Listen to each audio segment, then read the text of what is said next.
పుత్రదాత వృక్షం గురించి దాని యొక్క ఫలం గురించి మాట్లాడుకుంటున్నాం ఈరోజు మనం. దాన్ని ఇంగ్లీష్లో మ్యాండ్రక్ ట్రీ అంటారు అనమాట. మ్యాండ్రక్ ప్లాంట్ లేదంటే మ్యాండ్రక్ ట్రీ అంటారు అది, లేదంటే దాన్ని లవ్ ఫ్రూట్ అని కూడా అంటారు. అంటే ఒకసారి మనం ఈ వాక్యం చెప్పినప్పుడు నేను ప్రొజెక్టర్లో కూడా వేసి చూపించాను నేను మీకు అది, ఆ ప్లాంట్ ఎలా ఉంటుందో, ఆ చెట్టు ఎలా ఉంటుందో. ఆ పుత్రదాత వృక్షం ఈ రోజుకి కూడా ఉంది అది, అదే మ్యాండ్రక్ ప్లాంట్ అంటారు దాన్ని. దాని యొక్క వేర్లు ఎలా ఉంటుందంటే మనిషి ఆకారంలో ఉంటుంది వేర్లు. ఇప్పుడు క్యారెట్ మీరు చూస్తారా, ఆ క్యారెట్ లాగా ఆ చెట్టుకున్నటువంటి క్రిందన వేరు అలా మనిషి ఆకారంలో పైన ఇలాగ తలకాయలాగా ఉండి కిందకి ఇలా ఉండి ఇలా వేర్లు ఇలా ఉంటాయి అన్నమాట. ఒక మనిషి బొమ్మ మనం వేస్తే ఎలా ఉంటుందో అలా ఉంటుంది ఆ వేరు. ఆ వేర్లు చాలా డేంజరస్ అన్నమాట, పాయిజనస్ అవి. పైనున్న ఆకులు మాత్రం ఔషధానికి ఉపయోగపడతాయి. ఆ ఫ్రూట్స్ ఏమోని శరీరంలో ఉన్నటువంటి లోపాన్ని సరిచేసి ఆ గర్భసంచికి ఉపయోగపడేటువంటి ఒక ఫలముగా దాన్ని మనం ఇక్కడ ఆదికాండంలో 30వ అధ్యాయంలో చూస్తాం. దాని పేరే పుత్రదాత, అంటే పిల్లలని ఇచ్చేటువంటి ఒక చెట్టులాగా మనకు అక్కడ కనిపిస్తుంది, ఈ సందర్భంలో కనిపిస్తుంది మనకు అక్కడ. అయితే ఈరోజు మనం ధ్యానం చేసుకోబోతున్న అంశం ఏంటి అని అంటే స్వస్థతలు. అంటే మనము మంగళవారం కూడా అదే చెప్తున్నాం. అది నేను చెప్పేది శరీర స్వస్థత అని అనుకోకండి. శరీర స్వస్థత, ఆత్మీయ స్వస్థత, మానసిక స్వస్థత. ముఖ్యంగా మనకి కూడా మానసిక స్వస్థత కావాలి. ఒక్క సమస్యను పట్టుకుని మనం అసలు భక్తిహీనులం అయిపోతున్నాం అన్నమాట. ఒక సమస్య మన మీద ప్రెషర్ ఇవ్వడం ద్వారా మన భక్తి జీవితం ఏమైపోద్ది, ఒక మూలకి వెళ్ళిపోద్ది. అవునా కదా? ఏదో మనం చాలా భక్తిపరులమే, ఇక్కడ కూర్చున్న మనం అందరికీ యేసయ్య అంటే చాలా ఇష్టం, ప్రార్థన అంటే చాలా ఇష్టం, పాటలు అంటే చాలా ఇష్టం, భక్తి చేయడం అంటే చాలా ఇష్టం. అన్నీ బాగున్నప్పుడు ప్రార్థన చేయడం అంటే ఇంకా ఇష్టం. సమస్యలు వచ్చినప్పుడు ప్రార్థన చేయడం అంటే చాలా టఫ్గా ఉంటుంది. అది మన మానసిక పరిస్థితి డల్ అయిపోద్ది అన్నమాట. సమస్యలతో ఉన్నప్పుడు ప్రార్థన చేసేటువంటి ప్రార్థన ఎలా ఉంటుందంటే కొన్ని రోజులు చాలా బాగా చేస్తాం, తర్వాత ఎంతకీ కార్యం జరగట్లేదు అనుకోండి, మన మానసిక పరిస్థితి దిగజారిపోతుంది అనుకోండి, ప్రార్థన రాదు మనకి. కానీ మనం క్రైస్తవులము కాబట్టి ఒక పద్ధతి ప్రకారం పొద్దున్న ప్రార్థన, సాయంత్రం ప్రార్థన మామూలే. ఆ తర్వాత ఇలా వచ్చి ఇక్కడ ప్రార్థన కూర్చోవడం మామూలే. కానీ లోపల ఉన్నటువంటి సమస్యలాగా అక్కడ మనకి మిగిలిపోతూ ఉంది. కాబట్టి ఈరోజు దాన్ని సాల్వ్ చేయడానికి కూడా మనకు ఒక ఔషధం కావాలి కదా, మనకు ఒక ఔషధం కావాలి. ప్రతి దానికి ఒక రెమెడీ కావాలి. మొన్న మీకు మంగళవారం ఏం చెప్పాను, ప్రతి పరిస్థితికి చాలినవాడు యేసే. అదే కదా టైటిల్ పెట్టాడు సాగర్. ప్రతి పరిస్థితి, మనకి ఏ పరిస్థితి అయినా పరిస్థితికి చాలినవాడు యేసయ్య మాత్రమే అనేది మనం తెలుసుకున్నాం. అయితే ఈ యొక్క పుత్రదాత వృక్షం గురించి మనం ఇక్కడ ఆలోచిస్తే, లేయా అనేటువంటి స్త్రీ యాకోబు గారికి పెద్ద భార్యగా ఉంది. ఆవిడ కొడుకు రూబేను వెళ్ళి ఏం చేశాడంట, పొలంలో నుంచి ఆ ఫ్రూట్ తీసుకొని వస్తూ ఉన్నప్పుడు ఆ ఫ్రూట్స్ ఎప్పుడైతే ఈమె చేతిలో చూసిందో నాకు అది కావాలి అని అడుగుతుంది. ఎవరావిడ? రాహేలు. అది అడుగుతుంది ఎందుకంటే నాకు హీలింగ్ కావాలి, నాకు స్వస్థత కావాలి, కాబట్టి ఆ ఫ్రూట్ నాకు కావాలి, ఇస్తావా అని అడిగినప్పుడు లేయా ఏమంటుందంటే, నా భర్తను నువ్వు తీసేసుకున్నావు, ఇంకా నీకు ఈ ఫ్రూట్ కూడా కావాలా అని అడిగినప్పుడు ఆమె అడుగుతుంది, ఈ రాత్రికి నా భర్త నీ దగ్గరికి వస్తాడంటే, వాళ్ళిద్దరికీ కలిపి ఒకే భర్త, వేరేగా అర్థం చేసుకోకండి. కాబట్టి ఆ రోజు బహుభార్యత్వము ఉంది కనుక, ఆ రోజుల్లో బహుభార్యత్వము ఉంది కాబట్టి ఆయన ఈ రోజు నీ దగ్గరికి వస్తాడు కాబట్టి ఆ ఫ్రూట్స్ నాకు ఇస్తే నేను ఆయన నీ దగ్గరికి పంపిస్తాను అని చెప్పింది. అలాగే ఆవిడకి ఫ్రూట్స్ ఇచ్చింది. ఈయనను అక్కడ పంపించినప్పుడు అక్కడేం జరిగిందంటే, అక్కడ ఇంకొక బిడ్డ పుట్టాడు లేయాకి. ఆ తర్వాత 14వ వచనం నుంచి మీరు క్రింద వచనాల దగ్గరికి రాహేలుకు మరలా ప్రెగ్నెంట్ వచ్చే వరకు మీరు చూస్తే అక్కడికి 3 పిల్లలు పుట్టేస్తారు లేయాకి. అంటే అక్కడ నుంచి ఈ కాలం చాలా ఎక్కువ కాలం గడిచిందని అర్థం. అక్కడ మీరు అర్థం చేసుకోవాలి బైబిల్లో 14వ వచనం నుంచి కిందన మీ రాహేలు ప్రెగ్నెంట్ అయ్యే వరకు అక్కడ 3 పిల్లలు పుట్టేశారు ఆవిడకి. అంటే కాలం చాలా సంవత్సరాలు అయిపోయింది అని తెలుసుకోవడానికి చెప్తున్నా. అప్పటి వరకు ఈమెకి ఇంకా హీలింగ్, అక్కడ ఫ్రూట్ తీసుకుంది కానీ హీల్ అయిపోయింది, అక్కడ అవ్వలేదు కదా అక్కడ. ఆ తర్వాత ఆమె మీదకి కటాక్షం ఎలా వచ్చిందో చూడండి ఒకసారి. 22వ వచనం చూడండి. అంటే మీరు ముందు కూడా 14వ వచనం నుంచి మధ్యలో చూడండి, 17వ వచనం చూడండి. దేవుడు లేయా మనవి వినెను గనుక ఆమె గర్భవతి అయి యాకోబునకు 5వ కుమారుని కన్నది. అవునా కదా? 19వ వచనం చూడండి, లేయా మరలా గర్భవతి అయి యాకోబునకు 6వ కుమారుడిని కన్నది.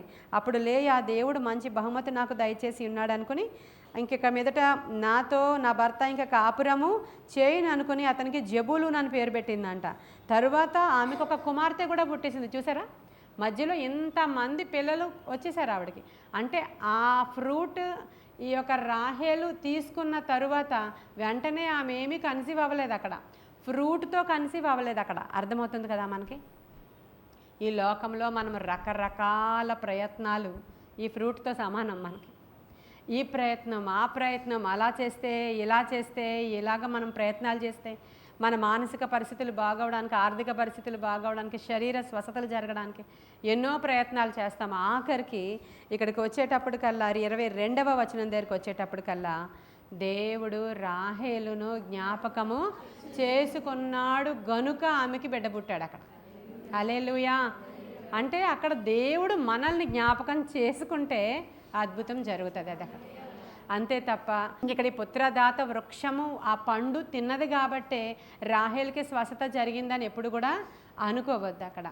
కాకపోతే ఆ పుత్రదాత వృక్ష ఫలమట సువాసనిచ్చేది అని పరమగీత గ్రంథంలో మనం చదువుతున్నాం. దాని యొక్క స్మెల్ ఎలా ఉంటుందంట, యాపిల్ స్మెల్ ఐడియా ఉందా? యాపిల్స్ అన్నీ ఒక చోట యాపిల్ మార్కెట్కి మీరు వెళితే ఆ స్మెల్ ఎలా ఉంటుందో అలాంటి ఒక సువాసన వచ్చేటువంటి ఆ ఫ్రూట్ అంట. ఆ యేసుక్రీస్తు ప్రభువారే కదా, క్రీస్తు యేసే మన కొరకు సువాసనగా, అవునా కదా? మనం కూడా రక్షణార్థమైన జీవార్థమైన సువాసనగా ఉండాలని దేవుడు కోరుకుంటున్నారు. 2వ కొరింథీయులకు రాసిన పత్రిక 2వ అధ్యాయం 15వ వచనంలో ఉంటుంది. కాబట్టి ఈరోజు ఇక్కడ కూర్చున్న మనందరినీ కూడా దేవుడు రక్షణార్థమైనటువంటి సువాసన ఇచ్చేటువంటి పుత్రదాత వృక్షాల పండ్లలాగా తయారు చేయాలనుకుంటున్నాడు. మనం అనేక మంది కొరకు ప్రార్థించేవారము, అనేక మందికి ఆదరణ ఇచ్చేవారము, అనేక మంది కొరకు మనము ప్రార్థించి వారి యొక్క స్వస్థత కొరకు, రక్షణ కొరకు, విడుదల కొరకు, వాళ్ళ కొరకు మనం వాడబడాలని దేవుడు కోరుకుంటున్నాడు. మన ద్వార బంధాల మీద ఆ ఫలాలు వేలాడుతున్నాయి ఉంటుంది అక్కడ శూలమితి. మన ద్వార బంధాల మీద ఫలాలు ఉండాలంటండి. చూసారా మీరు? ప్రభు మన గృహంలోనికి వస్తే అలాంటి సువాసన మన ఇంట్లో నుంచి వెళుతుంది. ప్రభు మనతో ఉంటే మనలో నుంచి అలాంటి రక్షణార్థమైన జీవార్థమైన సువాసన మనలో నుంచి బయటికి వస్తుంది. అంటే ఇక్కడ రాహేలు ఆ యొక్క ఫ్రూట్తో పొందుకోలేదని చెప్పడానికే ఆవిడ తర్వాత ఎంతమంది పిల్లలు పుట్టేశారో చూపిస్తున్నా. రాహేల్ అలాగే ఉంది, గొడ్రాలుగానే ఉంది.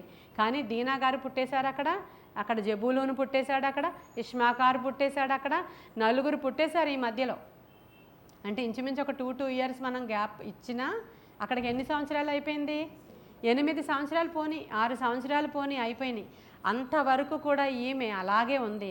ఆఖరికి యెహోవా ఈమెను జ్ఞాపకం చేసుకున్నాడు కనుక ఆ రోజు ఆమె గర్భం అక్కడ తెరవబడింది. ఇప్పుడు ఈరోజు మనకి ఇలాంటి సమస్యలతో ఉన్న మనకి దేవుడు మనల్ని జ్ఞాపకం చేసుకోవాలి. దేవుడు మనల్ని జ్ఞాపకం చేసుకోవాలి అంటే మనం ఏదైనా కొంచెం ఆయన కొరకు మంచి కార్యాలు చేయాలి కదా. చేయాలంటారా? రొటీన్ లైఫే మనం ఇంకా వద్దామా, ప్రేయర్కి వెళ్ళిపోదామా, మళ్ళీ మన ఇంట్లో ఏదో బైబిల్ చదివేసుకుందాం, అలా కాదు. సంథింగ్ మీరు ఇంకా ఎక్కువ చేయాలి అందరికంటే. దేవుడు మనల్ని జ్ఞాపకం చేసుకోవాలంటే అందరికంటే ఎక్కువగా మనం ఏదో చేయాలి, అవునా?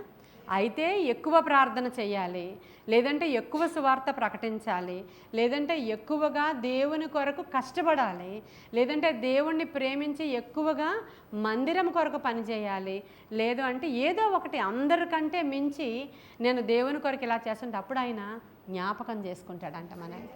అవును కదా, నా కోసం ఇంత ప్రార్థన చేస్తుంది, ఇన్ని కార్యాలు చేస్తుంది, లేదంటే తన యొక్క టైంని ఇలా స్పేర్ చేసి నా కోసం ఉపయోగిస్తుంది. ఇప్పుడు అమ్మజమ్మ ప్రార్థన చేస్తూ ఏమందంటే, ప్రభా నేను ఇంతమందికి సువార్త చేసుకుంటూ వస్తున్నాను, నేను ఆటోలో రాలా. ఎందుకని ఆటోలో రాలేదంటే, ఆటోలో ఎక్కిస్తే ఆ ఆటో అక్కడ నుంచి ఇక్కడికి దించేస్తుంది నన్ను, నడిచొస్తే 4గురికి సువార్త చెప్పొచ్చని నేను 4గురికి సువార్త చెప్పుకుంటూ వచ్చాను, అది ఫలింప చేయండి అంటే మనకంటే సంథింగ్ స్పెషల్ ఏదో చేసింది ఆమె. అప్పుడు ఏం చేస్తున్నాడు? అమ్మజమ్మ ఇంకో మాట చెప్పింది, పాస్టమ్మ గారు మీరు ఇంతమందిని రక్షించారని చెప్తున్నారు, కానీ నేను ఇన్ని సంవత్సరాల నుంచి ఇంతమందికి సువార్త చెప్తున్నాను, ఒక్కరైనా రక్షించబడ్డారో లేదో ఒకసారి నాకు తెలియడం లేదు, రక్షించబడి ఉంటారా, నాకు వేదనగా ఉంది అని అడుగుతుంది. తను అడిగింది నన్ను ఒకసారి. అంటే మనకి అంటే చెప్పుకుంటూ వెళ్ళిపోతుంది తను. అమ్మ నిజమైన దేవుడు ఆయనే, తెలుసుకోండి, అయ్యా నిజమైన రక్షకుడు ఆయనే, యేసయ్యని నమ్ముకోండి అంటే చెప్పు తీసి కొడతాం అన్నారు ఒకరు. ఫోన్లే కొట్టండి. ఇంకొకరు అన్నారు, ఇంకొకసారి నువ్వు ఇలా చెప్పావంటే జైల్లో పెడతారు, నేను నోరు మూసుకొని వెళ్ళిపో అన్నారు. సరే అబ్బా భయపడిపోయి వచ్చేసింది తను. అంటే తను సంథింగ్ మనకంటే స్పెషల్ చేస్తుంది. ఒకరోజు జ్ఞాపకం చేసుకోలేదు, 10 సంవత్సరాల అమ్మాయిని ఏమి కూడా దేవుడు జ్ఞాపకం చేసుకోకపోయినా ఆవిడ ఇల్లు కట్టేటప్పుడు జ్ఞాపకం చేసుకున్నాడు ఆయన. హల్లెలూయా. అమ్మాజమ్మ 3 ఫ్లోర్లు ఇల్లు కావాలని అడిగింది, వాళ్ళు ఆయన డబ్బులు తెచ్చి ఇవ్వట్లేదు, కొడుకు డబ్బులు తెచ్చి ఇవ్వట్లేదు. అందుకని అక్క చెల్లెళ్ళు అన్నదమ్ములు సహాయం చేసేసారంట. హల్లెలూయా. 1 ఫ్లోర్ ఇల్లే, పెంకిటిల్లే ఊడిపోయిన ఇంట్లో ఉంటూ జ్ఞాపకం చేసుకున్నాడు దేవుడు. హల్లెలూయా. అప్పుల వాళ్ళు వచ్చినప్పుడు బాత్రూంలో దూరి ఏడ్చేదంట, ఆ అప్పుల నుంచి నన్ను దేవుడు విడిపించాడని సాక్ష్యం చెప్పింది. ఎందుకని అంటే దేవుడు ఆమెను జ్ఞాపకం చేసుకునే టైం అంటూ ఒకటి వచ్చింది. ఈరోజు మనల్ని కూడా దేవుడు జ్ఞాపకం చేసుకోవాలి అని అంటే ఈ లోకానుసారమైనటువంటి మీరు ఈ విధంగా ఇన్నిసార్లు పుస్తకంలో ఇది రాసేయండి, అన్నిసార్లు అది చేసేయండి, ఇక ఇది జరిగిందని పాజిటివ్గా చెప్పండి, ఇలాంటి సూత్రాలన్నీ కూడా కొన్నిసార్లు క్లిక్ అవుతాయేమో, కానీ మనకి ప్రామాణిక గ్రంథము బైబిలే. హిజ్కియా దేవుని కోసం ఏమేమో చేశాడంట. అందుకనే గోడ తట్టు తిరిగి అన్నాడు, అయ్యా నీ కోసం నేను ఏమేమి చేశానో జ్ఞాపకము చేసుకో. హల్లెలూయా. ఆయన జ్ఞాపకం చేసుకున్నారా లేదా చెప్పండి. మరి మీరు చెప్పగలరా, అయ్యా నేను మీకోసం ఏమేమి చేశానని చెప్పగలరా లేదా? మనమంతా నా కోసం ఏం చేసావో చెప్పు ప్రభా, ఏం చేసావు ప్రభా, నాకు ఏం చేసావు, నేను ఎదురు చూస్తున్నాను, నా యవ్వనం అయిపోయింది, మధ్య వయసు అయిపోయింది, ఏం చేసావు ప్రభా అలా అడుగుతున్నామా, లేకపోతే నీకోసం నేను ఏం చేశాను ప్రభా అని అడుగుతున్నామా? ఒకసారి జ్ఞాపకం చేసుకోండి. రాహేల్ అంట, దేవుడు ఆ రోజు రాహేల్ని జ్ఞాపకం చేసుకున్నాక ఒక బిడ్డ పుట్టిన తర్వాత ఆ బిడ్డకి ఏం పేరు పెట్టింది? యోసేపు అని. ఎందుకు పెట్టిందో తెలుసా మీకు? మరలా దేవుడు నాకు ఇంకొకరిని ఇస్తాడని పెట్టిందంట. దాని అర్థం చూడండి, మీరు అక్కడ రాసి ఉంటుంది, చదవండి. 22 చూసారా? దేవుడు రాహేలుని జ్ఞాపకం చేసుకొని ఆమె మనవి విని, ఆమె గర్భము మనవి, అప్పటి వరకు ఫ్రూట్స్ తిన్నది, సలాడ్లు తిన్నది, ప్రోటీన్ ఫుడ్ తిన్నది, ఇంకోటి తింటే అవుతుంది, ఆయుర్వేదిక్ ఇవన్నీ చేసింది. ఇవేవి కాదు కానీ మనవి చేయడం మొదలుపెట్టింది. ఆమె మనవి చేస్తుంది. అప్పటి వరకు ఈర్ష్య పడింది, అక్క మీద చూసింది, యాకోబుని తిట్టింది, నేను చచ్చిపోతానని బెదిరించింది, నువ్వు ఇలా చేసావంటే నేను చస్తాను. మనం కూడా అనేక సందర్భాలలో, అంటే మీరు మీ సమస్యకి కోడ్ చేసుకోండి. ఇది అందరికీ గర్భాలు తెరవబడలేదు అది పెట్టుకోకండి, అందరికీ పిల్లలు పుట్టేశారు కదా మనకి, అది కాదు. మీ సమస్య ఏదైతే ఉందో దానికి కోడ్ చేసుకోండి. ఈ మాటలు మాట్లాడుంటామేమో, కోడ్ చేసుకోండి. ఇవన్నీ చేసిన తర్వాత ఇంకా అవ్వలేదు, ఎప్పుడో ఆయనకి మనవి చేసుకోవడం మొదలు పెట్టినప్పుడు అంటే సంథింగ్ స్పెషల్ చేసిందనమాట. ఆవిడ ఇంకా ప్రభువునే పట్టుకుంది. నేను ఏమైనా దేవుడినా అని అడిగాడు యాకోబు. అయితే నేను దేవుడినే పట్టుకోవాలి, నా భర్త దేవుడు కాడు, పుత్రదాత వృక్షము నాకు, ఫలము నాకు దేవుడు కాడు, దేవుడినే నేను వేడుకోవాలని ఆవిడ ఇన్ని సంవత్సరాల తర్వాత ఆవిడకి ఎక్స్పీరియన్స్ వచ్చింది. మనం టైం వేస్ట్ చేసుకుంటాం, ఒక దినం మనకి వస్తుంది, అప్పుడు గట్టిగా పట్టుకుంటాం. అదేదో ముందే చేస్తే, అదేదో ఇప్పుడే పట్టుకుంటే ప్రభువుని, అదేదో మన సమయం మనకి ఓపిక ఉండగా, మనకి శక్తి ఉండగా, మన నడుము ఇంకా బలంగా ఉండగా ప్రభు కొరకు పనిచేయడానికి, రాత్రిపూట లేచి ప్రార్థించడానికి, లేదంటే ఒక 3 అవర్స్ కంటిన్యూగా పెట్టుకోవడానికి, నువ్వు కింద కూర్చోలోపు నువ్వు మంచం మీద కూర్చొని ప్రార్థన చేయి, కుర్చీలోనే కూర్చొని ప్రార్థన చేయి. ఇంక మనుషులతో మాట్లాడే బదులు, ఊరకనే కూర్చొని ఏడ్చే బదులు అలా చేసినప్పుడు సంథింగ్ స్పెషల్, నువ్వు వేడుకోవడం మొదలుపెట్టినప్పుడు, మనవి ఆలకించినప్పుడు, కార్యం అక్కడ సఫలమైనప్పుడు విశ్వాసం వచ్చింది. ఇప్పుడు ఆవిడకి విశ్వాసంతో దేవుడు నా నింద తొలగించెననుకొనెను, మరియు ఆమె యెహోవా మరి ఒక కుమారుని నాకు దయచేయను గాక అనుకుని అతనికి యోసేపు. హల్లెలూయా. యాక్చువల్గా యోసేపు అనే మాటకు అర్థం ఏంటంటే ఫలించడి. ఆమె పేరు పెట్టింది ఏ ఉద్దేశంతో పెట్టింది? విశ్వాసం వచ్చింది. ఇప్పుడు ఆవిడకి విశ్వాసం వచ్చేసి వీడే కాదు, నాకు ఇంకొకరిని ఇస్తాడు దేవుడు. నాకు ఇప్పుడు సూత్రం తెలిసిపోయింది, ప్రార్థన తీరి తెలిసిపోయింది. ఇప్పుడు దేవుడు ఎలా ఇస్తాడో నాకు తెలిసిపోయింది. వీడినే కాదు ఇంకొకరిని కూడా దేవుడు నాకు ఇస్తాడు అనుకుని పెట్టిందంట ఆ పేరు. ఆమె చూసారా, ఇచ్చాడా లేదా? ఇచ్చాడు, కానీ ఆమెకు ఆయుష్కాలం లేదు అక్కడ. మరి ఆయుష్కాలం లేకపోవడానికి కారణాలు మనకి తెలియవు. ఆమె ఆ యొక్క విగ్రహాన్ని దొంగిలించుకొని వచ్చింది, ఆమె మీద ఆమె శపించుకుంది కాబట్టి చనిపోయిందా, లేకపోతే ఈ బిడ్డలు లేని కారణంగా అనేక సార్లు శపించేసుకుందా తనను తానే, నేను చస్తా అని. అలా మనం అనేకమైన సందర్భాలలో మనకి విసిగి వేసారిపోయినప్పుడు, మనకి శ్రమలు వచ్చినప్పుడు స్త్రీలుగా ఎక్కువగా మనము ఈ పదాన్ని ఉపయోగిస్తూ ఉంటాం. అవునా కదా? ఒప్పుకుంటారా? అందరూ కూడా యూట్యూబ్లో వింటున్న వాళ్ళు కూడా ఒప్పుకోవాల్సిందే. ఇలా ఉపయోగిస్తూ ఉన్నప్పుడు బహుశా అక్కడే ఆయుష్కాలం అయిపోయిందేమో మనకి. ఎందుకు చనిపోయిందో బైబిల్ ఏమి కూడా ఎందుకు అలా ఉందో కొన్ని వాటికి ఆయన ఏమి జవాబులు ఉండవు. ఇక్కడ మారా నీళ్ళు మధురంగా చేశాడంట చేదు నీళ్ళని. అవి ఎందుకు చేదుగా ఉన్నాయి మనకేం తెలియదు. అక్కడ దానికి అక్కడ ఏరియా వల్ల చేదుగా ఉన్నాయి, ఎందుకు ఉన్నాయి తెలియదు అక్కడ ఇంకా. కాబట్టి ఇలాంటివన్నీ కూడా తర్వాత జలలు అది వేరు, ఎలీషా చేసినటువంటి నీటి ఓట అది వేరు, దానికి హిస్టరీ ఉంది. ఇక్కడ ఉన్నటువంటి మారా అనేటువంటి ప్లేస్లో ఆ నీళ్ళు ఎందుకు చేదుగా ఉన్నాయి మనకు తెలియదు. ఇక్కడ ఎందుకు ఎలా అయిందో మనకి కొన్ని సందర్భాల్లో తెలియవు. అవి మనం అడగడానికి కూడా లేదు, తెలుసుకోవడానికి కూడా చరిత్ర బైబిల్ కొన్ని మనకి ఇవ్వదు ఎవిడెన్సెస్. రహస్యములు ఆయనకే తెలుసును, అలాంటి మాట రాయబడి ఉంది. రహస్యములు ప్రభువుకే తెలుస్తాయంట. సరే, ఇక్కడ ఈ స్త్రీ ఎందుకు ఆమె చనిపోయిందో మనకి తెలియలేదు. కాబట్టి ఆమె ఆయుష్కాలం అక్కడికి ఎంత ప్రేమించి చేసుకున్న యాకోబు మరి ఆ భార్యని, అంత ప్రేమించే భార్యని అక్కడ కోల్పోయాడు. ఈరోజు దేవుడు ప్రతిదానికి కూడా సూత్రాలు చెప్తూ ఉన్నారు. ఇక లేయా జీవితం నుంచి మనము చూస్తే ఆవిడ పుత్రదాత వృక్షపు పండ్లు తెప్పించుకుంటుంది, భర్త ప్రేమ కొరకు అంగలారుస్తుంది, అది దొరకలేదు, ఈమె ద్వేషించబడిందంట కదా. 30వ అధ్యాయంలో ఉంటుంది, 29 చూడండి ఒకసారి, వెనక్కి వెళితే ఉంటుంది లేయా గురించి. 29వ అధ్యాయం 31 దగ్గరికి వస్తే, లేయా ద్వేషించబడుట యెహోవా చూచి ఆమె గర్భాన్ని తెరిచింది. అంటే ఇక్కడ మనం అందరం కూడా జ్ఞాపకం పెట్టుకోండి, ఈరోజు మానసిక స్వస్థత, శారీరక స్వస్థత, ఆత్మీయ స్వస్థత గురించి మాట్లాడుకుంటున్నామండి మనం. కొంతమంది అంటే కొన్ని విషయాలలో మనల్ని ఎవరైనా ద్వేషిస్తున్నారు అని తెలుసుకున్నప్పుడు మనము మన ఆత్మీయ స్థితిని కోల్పోతూ ఉంటాం. మిమ్మల్ని మీరే ద్వేషించుకుంటూ ఉంటారు కొన్ని సందర్భాల్లో. పరిస్థితుల ప్రభావం వల్ల, మీకు కార్యాలు జరగకపోవడం వల్ల, సరి అయిన భర్త లేకపోవడం వల్ల, సరి అయిన పిల్లలు లేకపోవడం వల్ల, సరి అయిన పరిస్థితులు లేకపోవడం వల్ల నాది ఒక బ్రతికేనా, అసలు నాకు బ్రతకాలనే అనిపించట్లేదు, ఎందుకు వచ్చిన జీవితం ఇదని ద్వేషించుకోవడం మొదలు పెడతాం మనల్ని మనం. కొన్ని సందర్భాలు ఇతరులు మనల్ని ద్వేషిస్తూ ఉంటారు. ఇతరులు ఎవరైనా మనల్ని ద్వేషిస్తూ ఉంటే వాళ్ళకైతే శుభవార్త ఇది. నిన్ను నీవు ద్వేషించుకుంటే అది అశుభవార్త, ఎవరైనా నిన్ను ద్వేషిస్తే అది శుభవార్త. ఎందుకనంటే లేయా ద్వేషించబడుట యెహోవా చూచెను. నేను ఇందాకే చెప్పాను, సంథింగ్ స్పెషల్ అయితేనే చూస్తాడు ఆయన. నీవు సంథింగ్ స్పెషల్ అవ్వాలన్నమాట. అలా అయితే సంథింగ్ స్పెషల్గా దేవుని డ్యూటీ చేస్తుంటే చూస్తాడు. మనము యూట్యూబ్ స్టార్ట్ చేసినప్పుడు ఏమనుకున్నామంటే, మన పిల్లలు రోజు పాటలు పాడతారు కదా, ఇది ఎవ్రీడే అప్లోడ్ చేయడం ద్వారా ఇది యాక్టివేషన్లో ఉంటుంది, మనకి సబ్స్క్రైబర్స్ పెరుగుతారు అనుకున్నాను నేను. అలా అనుకున్నప్పుడు మనం అలా పెట్టాము, అప్లోడ్ చేసాము. 23లోనే కదా మనం ఇది స్టార్ట్ చేసాము.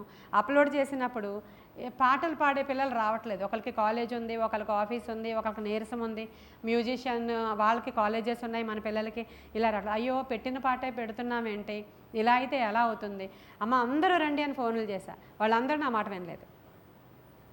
వినకుండా వచ్చి పాటలు పాడి ఫెయిల్ అయింది. ఆ రోజు నేను సమయం ఇక్కడ కేటాయించినప్పుడు వచ్చి ఉదయం 10:30 కూర్చున్న దాన్ని 4 గంటల వరకు ఒక్కొక్కరు ఒక టైంకి రావడం ఫెయిల్ అయింది ఆ రోజు ప్రోగ్రాం అంతా.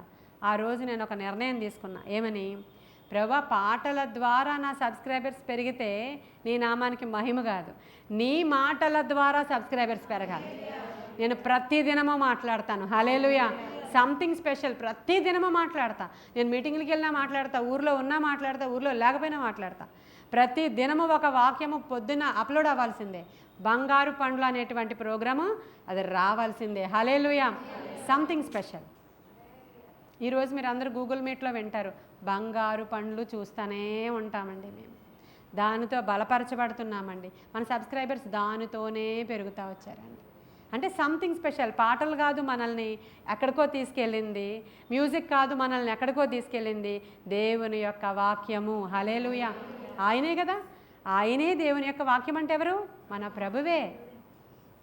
ఆయనే శరీరధారి అయి కృపాసత్య సంపూర్ణుడుగా మన మధ్యలో నివసించాడు. ఆయన నేను ప్రజెంట్ చేస్తున్నాను ప్రతిదినము.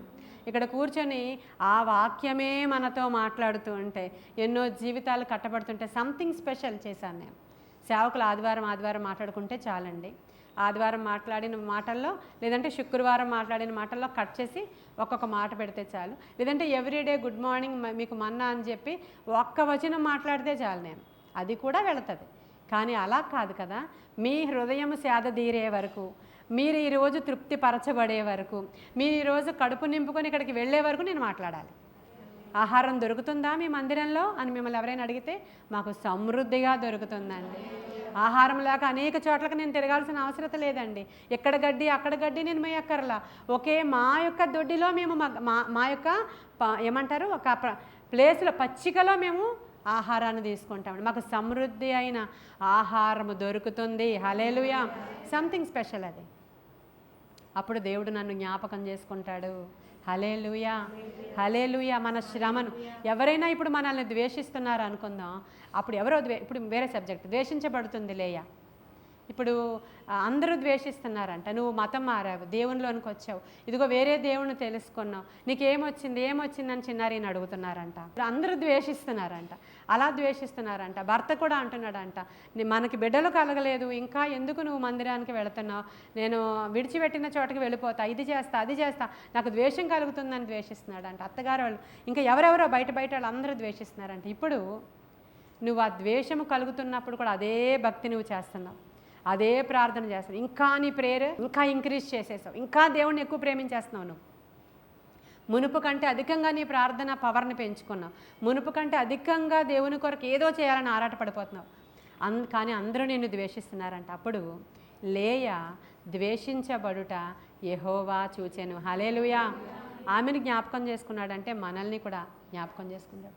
ఎవరైనా సరే మనల్ని ఏ విషయంగా ద్వేషించినా మనం ద్వేషించొద్దు, కోపం మనం పెట్టుకోవద్దు. ఖచ్చితంగా దానిని బట్టి దేవుణ్ణి స్తుతించండి. ప్రభువా నీకు స్తోత్రం తండ్రి, నేను ఇలా మనుషుల ద్వారా ద్వేషించబడుతున్నానంటే ఖచ్చితంగా నీవు నన్ను జ్ఞాపకం చేసుకుంటావు. ఆ మాట ఉందా 29వ అధ్యాయం 31లో? లేయా ద్వేషించబడుట యెహోవా చూచి ఎందుకు గర్భం తెరిచాడని రాసింది. ద్వేషించబడుట చూచి. చూడండి, ఎవరైనా సరే ద్వేషించబడుట ఎక్కడైనా మీకు కలిగితే మిమ్మల్ని దేవుడు చూస్తాడనేది జ్ఞాపకం చేసుకుందాం. ఖచ్చితంగా ప్రతిదానికి కూడా బైబిలే ఎవిడెన్స్ అండి, బైబిలే ఎవిడెన్స్. మరి మనము ఎవరిని కూడా ద్వేషించొద్దు, ఇది కూడా గుర్తుపెట్టుకోండి. ఎందుకంటే నువ్వు ఎక్కువగా ద్వేషిస్తున్నావు అనుకో ఒకరిని, అప్పుడు ఏం జరుగుద్ది, నీ దగ్గర నుంచి అటువైపు టర్న్ అయిపోద్ది ఆయన దృష్టి. మీ తోటికోడలను ద్వేషిస్తున్నావా, అత్తగారిని ద్వేషిస్తున్నావా, పక్క వాళ్ళని ద్వేషిస్తున్నావా, నీకు హాని చేసేవాళ్ళని, నిజంగానే నీకు హాని చేస్తున్నారు వాళ్ళు, నిజంగానే నీ ఇంట్లో గొడవలకి కారణం అవుతుంది ఆమె, నిజంగానే నీ ఇంట్లో డిస్టర్బెన్స్ రావడానికి ఆ పక్కింటి ఆవిడే కారణం. కానీ ఆమె మీద నీకు కోపం వచ్చేస్తుంది, ద్వేషం వచ్చేస్తుంది. కానీ దేవుని ప్రేమను, అయ్యా నీ ప్రేమను నాలో పొయ్యు దేవా అని అడగాలి మనం. లేకపోతే మనుష్యులుగా మనము నిజంగానే సర్వైవ్ అవ్వలేము. ద్వేషం పైనుంచి చిమ్ముకొని వచ్చేస్తుంది మనకి. ఎప్పుడైతే పరిశుద్ధాత్మ శక్తిని మనం పొందుకొని ఆత్మ ఫలాలతో మనకి ఇప్పుడు కావలసినవి పుత్రదాత వృక్షము ఫలము కాదు, ఆత్మఫలము. ఆత్మఫలం ఏమనగా చెప్పాలి,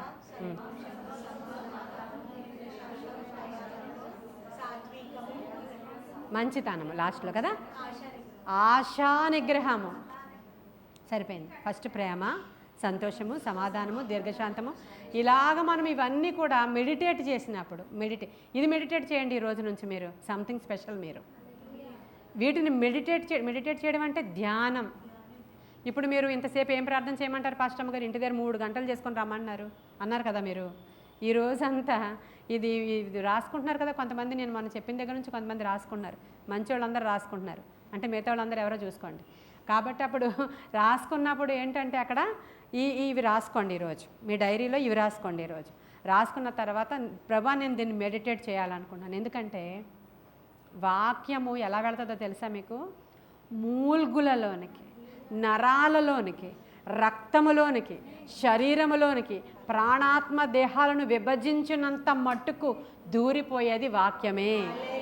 మిగతాదేది కూడా లోపలికి ఇలా దూరదు. మిగతాదేది కూడా ఇలా లోపలికి దూరే శక్తి దేనికి లేదండి, దేనికి లేదు.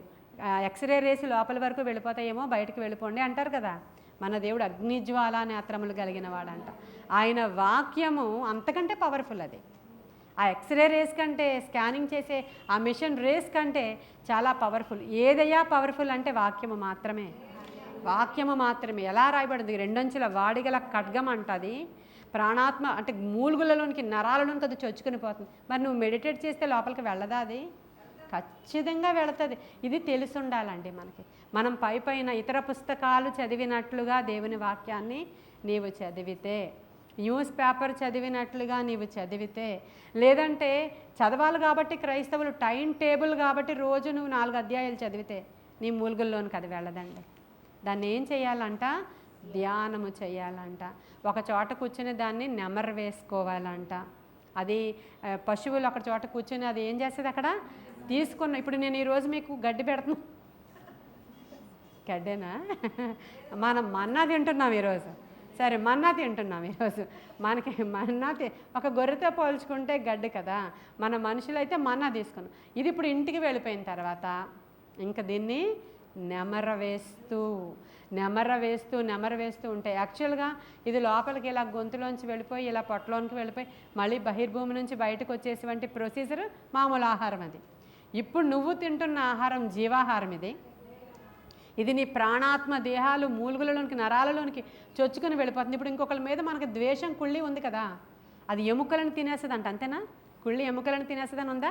మత్సరం అది కదా. అది మత్సరము ఎముకలకు కుళ్ళు అంట. ఇప్పుడు ఈ ఎముకల్లోనికి వెళ్ళాలంటే నువ్వు ఖచ్చితంగా దీనిని నువ్వు నెమరు వేస్తున్నప్పుడు పంపించాలి దాంట్లోకి. ఇప్పుడు దాంట్లోకి పంపించాలి. ఎముకల్లోనికి దూరిపోద్ది, నరాల్లోనికి దూరిపోద్ది. నిజంగా చెప్తున్నాను నేను మీకు, వాక్యము తప్ప మరి దేనికి ఆ శక్తి లేదు. ఎంత గొప్ప సూత్రాలు చెప్తున్నారు దేవుడు. మనకు మామూలుగా వాక్యం చదివితే మంచిది అని తెలుసండి. ఇంత డీప్గా మీకు తెలుసుకొని ఇప్పుడు దీనిని మీరు ఏం చేస్తారు? ఆత్మ ఫలాలు ఫస్ట్ కావాలయ్యా.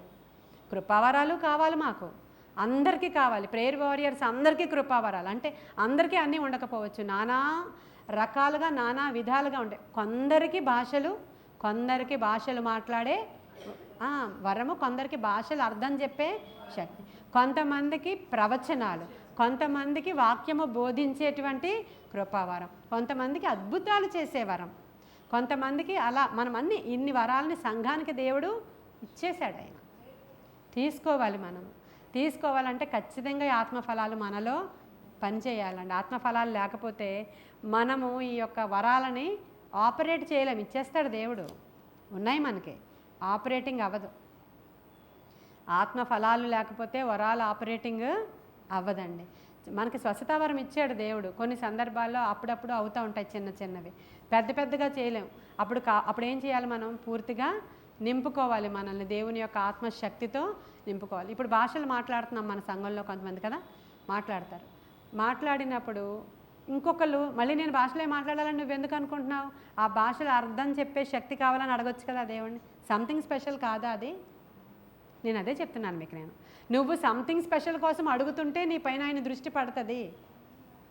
ఏదో క్రొత్తది ఉండాలి దేవునికి, ఏదో క్రొత్తగా నువ్వు చెయ్యాలి. మరి ఇప్పుడు వరకు మనం భక్తుల జీవితాల్లో చూస్తాం, నోవహ చేసినట్లు యోనా చేయలేదు, యోనా చేసినట్లు దావీదు చేయలేదు, దావీదు చేసినట్లు ఇంకొక ఆయన సంసోను చేయలేదు. అందరూ స్పెషల్, సంథింగ్ స్పెషల్ వాళ్ళు, అంతే కదా. ఏదో ఒక స్పెషాలిటీని నీలో దేవుడు చూస్తాడంట. కాబట్టి ఆ స్పెషాలిటీ నాకు కావాలని కోరుకుందాం మనం. అలా కోరుకున్నప్పుడు భక్తిలోనే ఏం చేయాలని ఆలోచించుకోండి. ఈరోజు మీరు వాళ్ళు ఇలా ప్రార్థన చేస్తారా? నేను అలా చేయను. ఈ రోజు నుంచి ఏం చేస్తానంటే తెల్లవారుజామున లేసి 2 అవర్స్ చేస్తాను. నేను ఇలా చేస్తాను ఈ రోజు నుంచి, నాకు సంథింగ్ స్పెషల్. అప్పుడు నీకు ఆత్మలోనూ ఫలభరితంగా ఎదిగిపోతావు, నీ ఇంట్లో ఉన్న కార్యాలు కూడా జరుగుతాయి, దేవునికి నువ్వు ప్రీషియస్గా మారిపోతావు, నువ్వు వెలగల వస్తువువి, నిన్ను ఎవరిని ముట్టుకొనివ్వడు దేవుడు. హల్లెలూయా. ఏ అపాయం రాదు, ఏ మనుషులు నీ ఎదుట నిలబడజాలరు, ఎందుకంటే ఆయనే నీకు ఎదురుగా నిలవబడిపోయాడు కాబట్టి. యెహోషువకి యెహోవా తోడుగా ఉన్నాడు కాబట్టి ఆయన ఖ్యాతి దేశమంతటా వ్యాపించేసింది. ఎందుకని? యెహోషువ సంథింగ్ స్పెషల్. ఆయన తనకు తానుగా గొప్ప అవ్వడు, ఎప్పుడు అవ్వడు. ఆయన యుద్ధం చేస్తాడు, కత్తి ఆయన చేతిలోనే ఉంది, కానీ పేరు మోషేకి వస్తుంది. ఏడే ఆ యవనసుడు అంటే గుడారంలోనికి పోయి 40 దినాలు కూర్చుని ఉన్నాడంట. బయటకు వచ్చి నేనే ఆ హీరోని ఎవరికి చెప్పలేదంట. చూడండి ఒకసారి. అందరూ ఉన్నారు. ఇక్కడ మోషే అంటున్నాడు, అయ్యో నా టైం అయిపోతుందా, చెదిరిపోయిన గొర్రెల్లాగా ఉన్నారు ఇజ్రాయేలు జనాంగము, వాళ్ళని ఎవరయ్యా లీడ్ చేస్తారు, నాయకుడు ఎవరు అంటే ఆయనకు కొడుకులు ఉన్నారా లేదా, మోషేకి అహరోన్కు ఉన్నారా లేదా, మిరియామ్కు ఉన్నారా లేదా, ఆయన కజిన్ బ్రదర్స్ ఉన్నారా లేదా, వాళ్ళందరూ రక్త సంబంధులే. ఎవరి పేరు చెప్తారో అనుకుంటున్నారు. ఆయన ఎవరి పేరు చెప్పారు? యెహోషువ. హల్లెలూయా. ఎందుకని? మోషే చేతుల మీద ఆయన నీళ్ళేస్తాడు, పరిచారకుడు, దాక్కొని ఉంటాడు. ఆయన ఎప్పుడు ఎక్స్పోజ్ అవ్వడు, విశ్వాస వీరుడు ఆయన. ఆ మోషే ఉపవాసం ఉంటే మధ్యలో ఉన్న ఆయన కూడా ఉపవాసమే ఉన్నాడు. చూడండి, ఆయన పేరు ఎక్కడా లేదు. ఈయన ఏం తినలేదు, బాక్సులు ఏం పట్టుకెళ్ళలేదు ఇద్దరును. చూడండి ఒకసారి మీరు, ఈయన ఉపవాసం ఉన్నాడు, కానీ బయటికి అది ఎవరికి కనపడదు. సంథింగ్ స్పెషల్ ఆ పీస్. హల్లెలూయా. కాబట్టి ఆయనే ఇజ్రాయిలీని నడిపించే నాయకుడు. మోషే మీద సణిగారు కానీ యెహోషువ మీద ఎవరు సణగలేదు. మోషే ఇంకా బాబోయ్ నేను బ్రతకను, నన్ను చంపే అని ఏడిచాడు, కానీ యెహోషువకు ఆ పనే రాలేదు. ఈయన కాలంలో ఎంతో ప్రెషర్ ఇచ్చారు ప్రజలు మోషేకి. ఈయనకి అసలు ప్రజలు ప్రెషర్ ఇవ్వలేదు, ఏం చెప్తే అలాగా. ఎందుకని? ఈయనకు ఒక మాట చెప్పాడు దేవుడు. ఫస్ట్ ఇంకా ఫీల్డ్లోకి వస్తున్నాడు, ఈరోజు నాయకత్వపు బాధ్యతలు తీసుకుంటాడు అనగా ఆయన దీర్ఘంగా కూర్చుని అలా నెమ్మదితో కూర్చొని ఉన్నాడు. అప్పుడు దూసిన ఖడ్గము చేత పట్టుకుని ఉన్న యెహోవా సేనాధిపతి వస్తాడు. ఎరుకో దగ్గర కూడా వస్తాడు. ఫస్ట్ చాప్టర్ యెహోషువ మీరు ఇంటికి వెళ్ళాక చదవండి. వచ్చి రాగానే దేవుడి అంటే ఆయన దోత ఏమని చెప్తాడంటే, ఏమీ లేదయ్యా, దివారాత్రులు వాక్యాన్ని చదువు, ధర్మశాస్త్రము చెప్పున నడుచుకో, నా విధులు నా ధర్మశాస్త్రంలో ఉన్న సంగతులు నీవు చదువుతూ ఉంటే నీ ముందున్న మార్గం అంతా సరళమైంది. ఇప్పుడు అర్థమైపోయిందా మీకు? ఈ మన శరీర బలహీనతలు పోవడానికి, మానసిక బలహీనతలు పోవడానికి, ఆత్మీయ బలహీనతలు పోవడానికి, ఆర్థిక బలహీనతలు పోవడానికి రోజు మనం అందరం కూడా చదువుతున్నామండి. ప్రతి ఒక్కరు చదువుతారు, గంటలు గంటలు చదివే వాళ్ళు కూడా ఉంటారు. నేను ఇప్పుడు చెప్పిన విధానంలో తీసుకోవాలి, దాన్ని మెడిటేట్ చేయాలి, దాన్ని మెడిటేట్ చేయాలి. మెడిటేట్ చేయడం మనకి రాలేదనుకోండి, ఆ వచనాలని కంఠస్థం చేసేయండి. అప్పుడేమవుతుంది? లోపలికి వెళ్ళిపోద్ది కదా. అది కంఠస్థం చేస్తే ఆ మాట మనకి గుర్తొచ్చేస్తూ ఉంటుంది, ఆ మాట మీకు నోట్లో వచ్చేస్తూ ఉంటుంది. అప్పుడు దానిని మెడిటేట్ చేయండి, దానిని మెడిటేట్ చేయండి. కూర్చున్నా, నించున్నా, గవిని బయటికి వెళ్ళినా, లోపలికి వచ్చినా కదా, పొలంలో ఉన్నా, గృహంలో ఉన్నా, ఆ మాటలు మీకు కనబడు నిమిత్తము గోడల మీద అవి రాసుకోండి. మనమేమో స్టైల్ కోసం కొనుక్కుంటారు కదా కొటేషన్స్, దాని మీద బొమ్మ బాగుందా లేదా అని తెచ్చుకుంటాం. మనం దానికోసం పెట్టుకుంటున్నాం. అక్కడ ఆయన ఎందుకు చెప్పాడు? నువ్వు చూస్తే నీకు గుర్తు రావాలి, నువ్వు చూస్తే గుర్తు రావాలి. అక్కడ కూర్చుంటే అదిగో నాకేం కనబడుతుందంటే, మన మందిరంలో నిన్ను స్వస్థపరిచే యెహోవా నేనే కనబడుతుంది. మీకు అక్కడికి ఏమైనా కనబడుతుందా? బోర్డు ఏమైనా ఉందా మీకు? చెప్పండి, ఏం కనబడుతుంది? అయిపోయినాయి కదా. హల్లెలూయా. అది మెడిటేషన్. నువ్వు ఇలా చూసినప్పుడు నా ప్రార్థనలన్నీ దేవుడు, అందుకనే నీ గవినెల మీద రాసుకో, నీ గడపల మీద రాసుకో, నొసెర మీద పట్టుకో, ఈ యొక్క ఏమంటారు బాసికమ వాళ్ళ కట్టుకో, చేతి వ్రేళ్లకు వాటిని చుట్టుకో. అర్థమైపోయింది. పుత్రదాత వృక్షము, ఆ సువాసన అంతా దేవుని వాక్యమే. అది ఆయనే యేసు, ఆయనే సువాసన గలవాడు. కాబట్టి నిన్ను ద్వేషిస్తున్నప్పుడు నువ్వు అసలు బాధపడొద్దు. నీవు దేవుణ్ణి అధికముగా ప్రార్థించు. నీలోనే ద్వేషం ఉంది. ఎందుకంటే ఇతరులు కొన్నిసార్లు మనకి చాలా డ్యామేజ్ చేస్తారండి. కొన్నిసార్లు వాళ్ళ వల్ల మనకి చాలా డ్యామేజ్ అవుతుంది. వాళ్ళ వల్ల మనకి చాలా నష్టం వచ్చింది మన ఇంట్లోకి, చాలా కష్టం వచ్చింది మన ఇంట్లోకి, మన మంచి లైఫ్ స్పాయిల్ అయిపోతుంది మనకి వాళ్ళ వల్లే. కానీ నువ్వు ద్వేషించొద్దు. దాన్ని ఓవర్కమ్ చేయడానికి నువ్వు ఆత్మ ఫలాలను ఈరోజు మెడిటేషన్లోనికి తెచ్చేసుకో. ఫలం కావాలి. ఈరోజు నాకు కూడా పుత్రదాత వృక్ష ఫలము కావాలి. ఎందుకంటే దాని వేర్లు ఔషధానికి ఉపయోగపడతాయి, దాని ఆకులు.